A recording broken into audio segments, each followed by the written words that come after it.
Dikmişəm yollarına bir mənal baxışlar.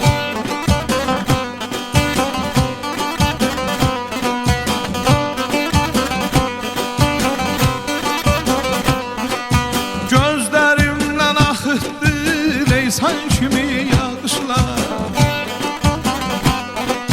Gözlərimlə axıtdı leysan kimi yağışlar. O gəncliklərimiz ötüb getməsin hədər. Heç kəsi sevməmişəm səni sevdiyim qədər, səni sevdiyim qədər. Heç kimi sevməmişəm səni sevdiyim qədər, səni sevdiyim qədər.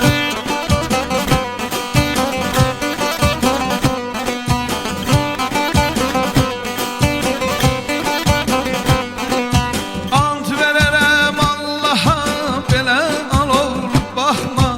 Ant verərəm Allaha belə alov baxma.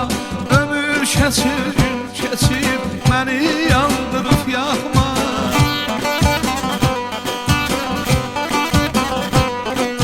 Ya mənimlə qoşa gəz, ya da qarşıma çıxma. Ya mənimlə qoşa gəz, ya da qarşıma çıxma. Çiçəyimi, gülümü özün qoxla özündə.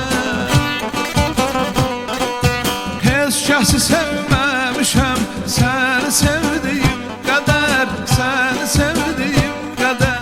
Heç kimi sevməmişəm səni sevdiyim qədər, səni sevdiyim qədər.